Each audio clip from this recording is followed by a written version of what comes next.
Get her off my stage. She'll damage the Steinway. That was all it took, one public insult from a famous pianist, and the world almost missed a miracle. Arya Bellamy, a quiet, simple woman mocked in front of a crowd, said nothing in return. She simply sat at the piano, and when her fingers touched the keys, the world held its breath. What followed wasn't just music. It was a movement. This is the story of how a woman with no fame and no stage gave humanity something it had forgotten how to do. Listen.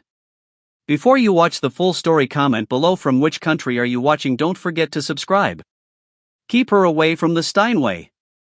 This isn't a charity recital. The voice cracked through the concert hall like a whip, arrogant and sharp, slicing through the gentle hum of pre-show chatter. Gasps fluttered across the room as heads turned. At the center of it all, beneath the harsh glow of a crystal chandelier, a young woman stood motionless. Her hand hovered just inches above the polished black surface of a grand piano. She did not flinch. She did not speak. But something in the set of her chin, delicate and steady, refused to yield. The man who had spoken, dressed in an impeccably tailored black suit, stepped forward. Victor Bell, a name etched into classical music history. The kind of performer who could silence rooms with the press of a single key. His silver hair and icy blue eyes radiated command. People bowed when he entered spaces like this. His hands were insured for millions. And now those same hands pointed down dismissively at the woman before him.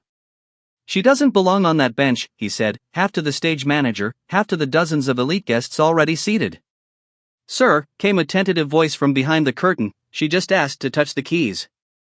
She's not even scheduled to. I don't care, Victor barked. Get her off my stage. The woman still hadn't moved. Though her body was small and slender, her hands were elegant and long, the hands of someone meant to create sound. I'm sorry, she said quietly. Her voice floated across the stage like a leaf on still water. I didn't mean to interrupt. No need to be dramatic, Victor replied coldly, already turning his back. From the wings, someone recorded on their phone. The security guard hadn't meant to film, not really, but something about the woman's stillness made his thumb press record almost involuntarily. She stepped back, with no shaking in her hands, no moisture in her eyes. The hush in the room deepened, not respectful silence, but that uncomfortable, sticky quiet that follows cruelty in public. People shifted in their seats. Someone coughed. A few whispered. Then she turned and walked away. Nobody knew her name. Not yet. 2 years earlier, Arya Bellamy had been just another invisible figure in the marble-lined corridors of Eastbrook Conservatory. The kind of place where students' last names mattered more than their talents. Most students came from wealth ambassadors' children, retired ballet legends, sons and daughters of global conductors. Arya came with nothing. No fancy family, no connections. Just a plain caseworker who dropped her off at the campus gate and a single suitcase filled with threadbare clothes, a metronome with no battery, and a half-broken music player. The conservatory didn't technically admit her. She was there under a program called Silent Observer, a fancy way of saying she could listen but not participate. She soaked up music from outside practice rooms, through doors left ajar, from vibrations in the floorboards when pianists practiced upstairs. She spent her afternoons sitting cross-legged in the hallway outside Professor Alcott's lecture room, tracing music with her fingers in the air, every muscle in her hands twitching. It was Alcott who first noticed. At first, he dismissed it as a coincidence. But one evening, as rain poured so loudly on the conservatory's arched glass roof that even practice became impossible, he saw her sitting there, hands suspended midair, following a silent rhythm. He leaned down. Are you mimicking my lecture? I was trying, she said. I'm sorry. For what? He asked. She hesitated. For being here. Alcott blinked. The hallway smelled of old stone and varnished wood. Thunder growled outside. Don't be sorry, he said. Be precise. From that day forward, when his students had gone and the lights dimmed low, Alcott stayed behind. He taught her not with printed scores but with stories, describing the way a piece should feel. He pressed her fingers into wood to explain chords, tapped out rhythms on her knuckles, hummed scales until she could feel pitch. And Arya absorbed everything with terrifying speed. But talent in a place like Eastbrook was not enough. When the conservatory announced its Young Virtuoso Showcase, Alcott filled out the application for her himself. He didn't list her background. He listed her name, her skill, and a recommendation so glowing it bordered on a prayer. She was allowed to audition, technically. Her assigned time slot was 7:45 a.m., before most faculty had even arrived. The piano she was told to use was the old, slightly out-of-tune baby grand in the East rehearsal wing, not the concert Steinway. A single judge came to listen. No audience. No welcome. Arya sat in silence for a long time before placing her fingers on the keys. When she began to play, she didn't just reproduce music, she summoned it, transformed it. The piece, Rachmaninoff's Prelude in G minor, rose from the piano like a living thing, massive, aching, and unspeakably tender. When she was done, the judge nodded curtly and left without a word. She never received a call back, and Arya disappeared from the conservatory's halls. What she didn't know, what no one told her, was that someone had been watching. The janitor who cleaned the wing every morning had paused outside the door. That night, he uploaded the video he'd quietly taken. Titled it, "Unknown Woman Rejected by Conservatory Plays Rachmaninoff by Heart." The video didn't explode immediately. But a few days later, a piano blogger in Berlin reposted it. Then a music therapist in Argentina. Then a retired musician in Brooklyn. The shares tripled by the hour. Comments poured in from every continent. "She plays like she's telling her own story," one wrote. "I felt that in my chest." The conservatory board panicked. Not publicly, but behind closed doors. Furious meetings were held. Until an envelope arrived at the conservatory's front desk. Hand-delivered. Gilded edges. From the International Gala of Human Harmony, a global concert broadcast to over 60 countries. This year's theme, Breaking Barriers in Sound. They wanted Arya Bellamy to open the show. The dean choked on his espresso. It wasn't a request. It was a declaration. A spotlight had been cast, and for the first time, Arya was no longer a hidden shadow in the back hallway. She would share the same stage as Victor Bell himself. And Victor did not take the news well. "She'll ruin the program's integrity." Victor's voice was low, calm, almost pleasant, too calm, the way a winter wind can be quiet right before it bites. He spoke to the gala's director, an elderly man named Gerard Morrow, whose career had spanned every corner of global music diplomacy. The two were standing near the edge of the stage during a pre-rehearsal walkthrough in Vienna's Grand Harmony Hall. "She's untrained. It's political. You know it is." Gerard raised an eyebrow. His French-accented voice carried just enough steel to remind Victor he wasn't speaking to a yes-man. "And yet," he said, "the world is waiting to hear her. Or haven't you seen the numbers?" Victor exhaled, sharp and slow. "This isn't a talent show." "No," Gerard replied, smiling faintly. "It's a reckoning." Somewhere across the city, Arya Bellamy stood barefoot in the quiet of her hotel suite. The floor beneath her toes was cool marble, vein like river branches frozen in time. Professor Alcott had flown with her. Despite no longer holding any official title, he refused to leave her side, even when the conservatory tried to replace him with a flashy manager. "You know," he'd whispered during the flight, "in all my years, I never imagined I'd be flying across the world with the finest pianist I ever taught and one the school never admitted." Arya smiled softly. "They admitted my footsteps. That's something." He chuckled. "You always did play with the quiet kind of defiance." The rehearsal was scheduled for the following afternoon. Arya had not yet touched the piano, not since the day she'd walked off that stage. She hadn't dared. Not because of fear, but because something inside her had shifted.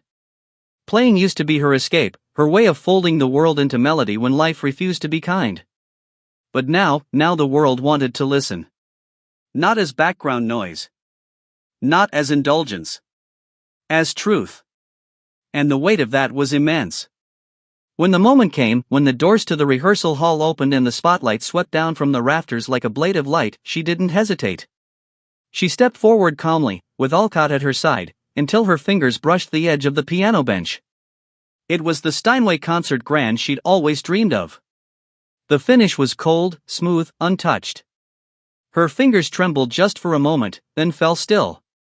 And then she sat. Every sound in the hall retreated. Even the dust seemed to pause. She placed her hands on the keys, but she didn't play. She simply held the silence in her palms, stretching it, commanding it, until it bent to her will. Then, with a breath so quiet it barely belonged to her, she began. The notes that spilled out weren't from any known sonata or concerto. They didn't follow a familiar pattern. No famous composer had inked them centuries ago. They were hers, raw, unscored, born in that exact moment. A blend of memory and invention. She began with a single sustained G, soft, uncertain, like a child reaching into a dark room. Then a ripple of notes down the right hand, followed by a broken chord that sounded like sunlight filtered through grief. The left hand moved slowly, deliberately, more felt than heard. Those present, technicians, ushers, even the man fixing a rigging cable, stood frozen. No one gave a cue. No one dared to interrupt. Even Victor, standing near the wings, had stopped mid-sentence when the music began. He didn't move. His eyes narrowed. There was something haunting about it, something unsettling. She's not reading from anything, he thought. Not even muscle memory. This is pure invention. And then it dawned on him, she wasn't broken. He was. The melody morphed, a sudden shift, minor chords now, melancholy notes rising in wounded defiance.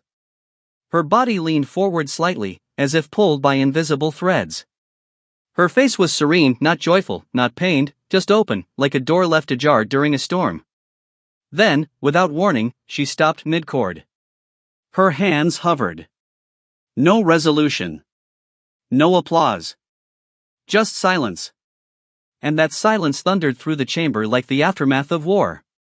The rehearsal director stepped forward, stunned. Miss Bellamy, will that be your piece for the gala? She tilted her head, considering. No, she said. That was just a warm-up. Victor clenched his jaw. The next day, the gala director received a request from Victor Bell's agent. He wanted to change the performance order. Victor no longer wished to follow Arya's set. He wanted to open instead. The request was denied. Meanwhile, news of Arya's rehearsal leaked. Someone had taken a short audio clip on their phone and posted it to a classical music forum. The clip, just 45 seconds long, was shared over 3 million times in 12 hours. Headlines followed: the unknown virtuoso, the woman who silenced a concert hall, Rachmaninoff reincarnated? No, Bellamy begins. Victor spent the night in restless pacing, not out of jealousy, exactly, but fear. Not of her, but of something deeper. Of irrelevance. Of watching his legacy get eclipsed, not by time, but by a woman who played with a kind of purity he hadn't touched in decades. He hadn't played from truth in so long, he'd forgotten what it sounded like. Now, all he had was perfection.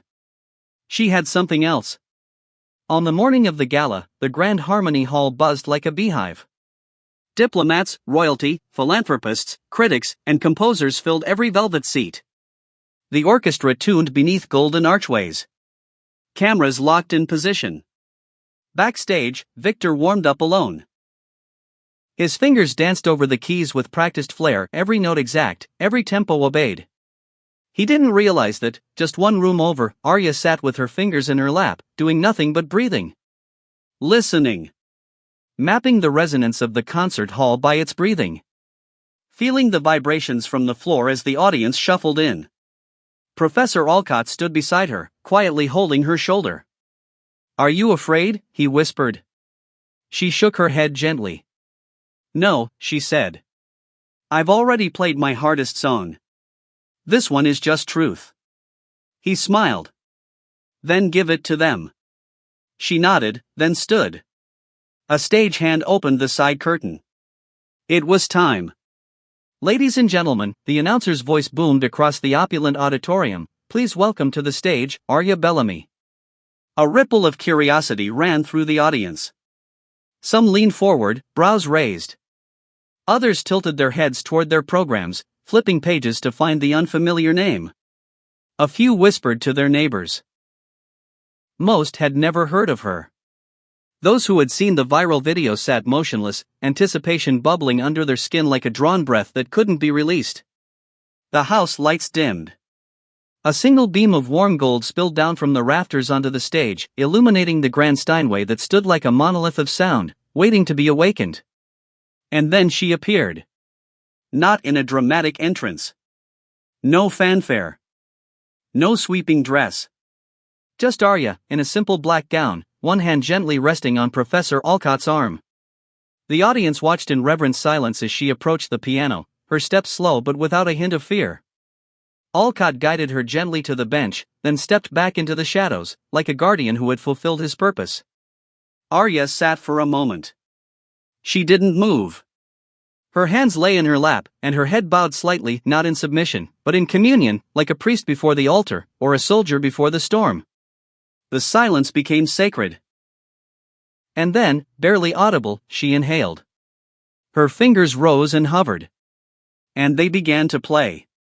But what came wasn't a recognizable prelude, not Chopin, not Beethoven, not Bach. No one in the audience could name it because it had no name. It was something else, something older than sheet music, deeper than memory. It was a story. The right hand fluttered in ripples across the upper register, delicate notes that danced like raindrops skipping across glass. They were playful, hesitant, childlike. The left hand joined a moment later, slow and rich, anchoring the melody with the gravity of absence and loss. Those in the audience who had seen hardship felt it instantly, the trembling start, the notes stumbling, searching, then suddenly finding clarity, a rising scale that soared briefly triumphant, then collapsed again into minor keys that sounded like unanswered prayers. It was not a performance. It was remembrance. A sigh from the front row broke the air.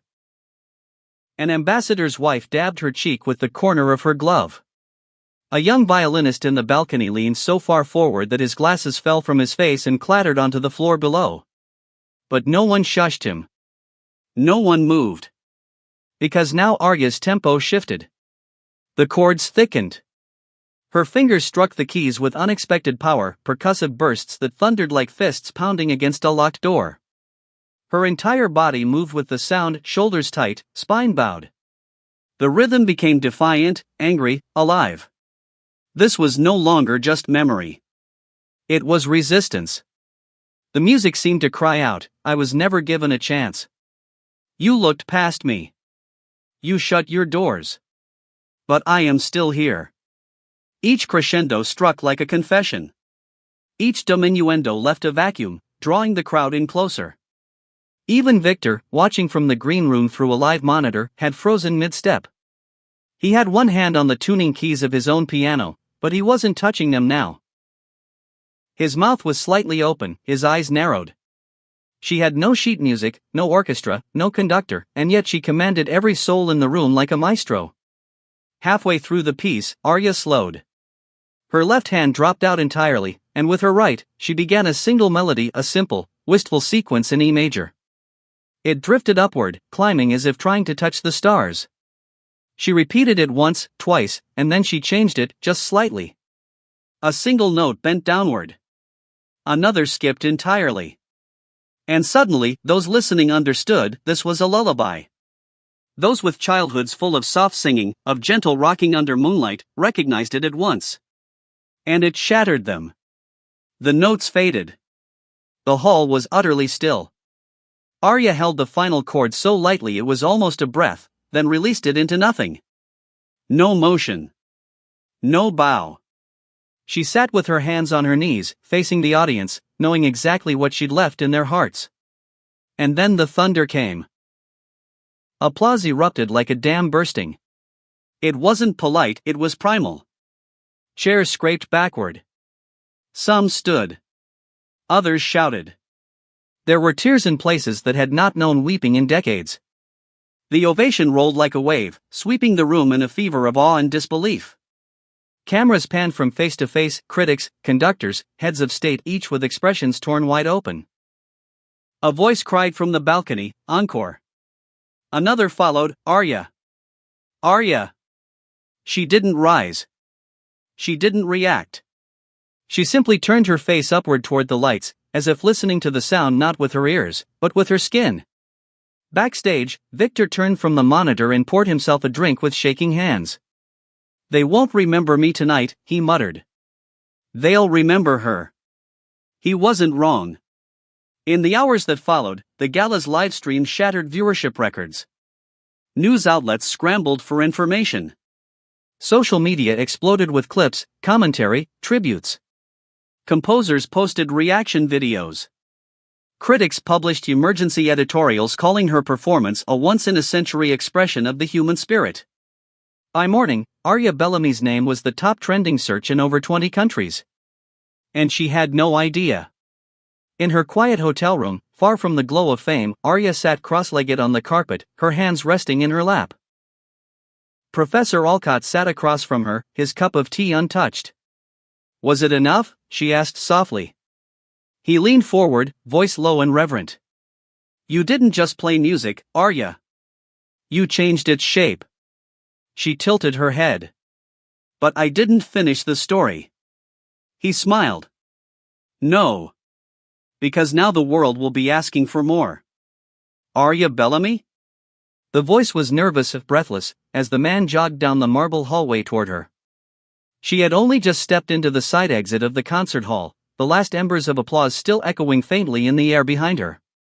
Alcott, ever at her side, stepped forward instinctively, but the man stopped a few respectful feet away. "My name's Anthony Liu," he said. "I'm with Deutsche Harmonia Records. We just saw your performance, and I don't even have words."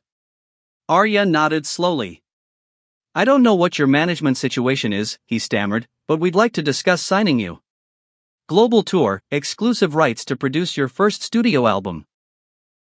"Anything you want, name it." Arya said nothing. Her fingers quietly twisted a loose thread on her dress. The wind moved faintly through the corridor's stained glass windows. Alcott raised his hand gently. "She'll speak when she's ready." And she did. But it wasn't the answer expected. "Do you know what the word prelude means?" she asked softly. Anthony blinked. It means, well, the beginning, right? It means an introduction to something larger. Something that hasn't happened yet." She turned her head back toward the echoing auditorium behind them. Tonight wasn't the story. It was just the prelude. The man stood frozen, his business card slipping slightly in his hand, forgotten. By the next morning, a flurry of other offers followed, every label, every symphony. Private invitations from cultural ministries, royal patrons, heads of major conservatories. Some offered money. Others offered entire stages in her name. And yet Arya answered none of them. She sat with Professor Alcott on a train to Salzburg, where a quiet retreat awaited her. She requested a cabin with no screens, only windows that opened so she could hear the wind and the passing countryside. As the landscape rolled by, she pressed her palm against the glass and whispered, "They want me to play songs I haven't lived yet." Alcott smiled faintly. "You've always played from your scars. But now, maybe it's time to play from your healing." Back at the conservatory, Victor Bell remained behind. He had not spoken publicly since the gala. His agent issued a carefully worded statement about artistic reflection and respecting new voices in the musical world. But behind the scenes, Victor sat watching replays of Arya's performance on an old monitor. He didn't speak as he watched. He only listened, over and over again. And each time, a different note stabbed deeper, because there were things Arya played that he'd once understood. Before the fame, before the pressure, before the perfection, before every note had to be clean and every smile timed to curtain calls, he had forgotten how to put his heart into the keys. Arya hadn't. She'd never had a choice. The conservatory scrambled to rewrite its policies. Donations poured in with conditions: create accessible programs, open auditions to all, fund scholarships for non-traditional students. What had been a hidden problem in their culture was now exposed. And Arya? She was silent. Weeks passed. The offers kept coming. One morning, Alcott found her at a small upright piano in the village cafe near their Salzburg retreat, playing for no one in particular. A child sat cross-legged nearby, tracing the floor tiles with a toy car. An old man read the newspaper, not even realizing who she was. She played anyway. not for applause. Not for record deals. For the story. A reporter tracked her down eventually, young, persistent, respectful. She asked Arya if she could record a short segment for a documentary. Arya hesitated but agreed only if they filmed the piano, not her face.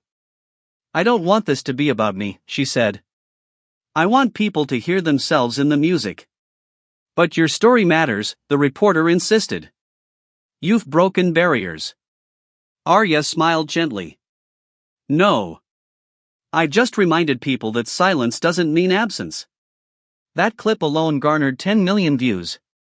Among those who saw it was a teenage girl in rural Texas who had always been told music wasn't for her. After watching Arya, she began experimenting with sound in her own way. She sent Arya a letter with the help of her sister. It ended with, "You made space for me." Arya held the letter for a long time. Then, for the first time since the gala, she sat to compose again. The new piece came to her not in a storm, but in a whisper. It began with a simple phrase, 3 notes, no more, repeated with minor variation. She built around it slowly, layering intervals like vines curling around a trellis. This time, it was not sorrowful, nor angry, nor desperate. It was thankful. When she played it for Alcott, he closed his eyes halfway through and turned his face away, not to hide tears, but to honor the moment. "You've written a bridge," he said softly when she finished. She looked puzzled. "A bridge between who you were and who you've become." She titled the piece Sightlines. It was played for the first time in a modest chamber hall in Paris, not announced in advance, just a quiet performance for 100 guests. No live stream. No press. Just sound. And those who were lucky enough to be there never forgot it. They said it felt like finding a path in the dark and realizing you had known the way all along. The simple woman they once mocked now changed the world with each note she played.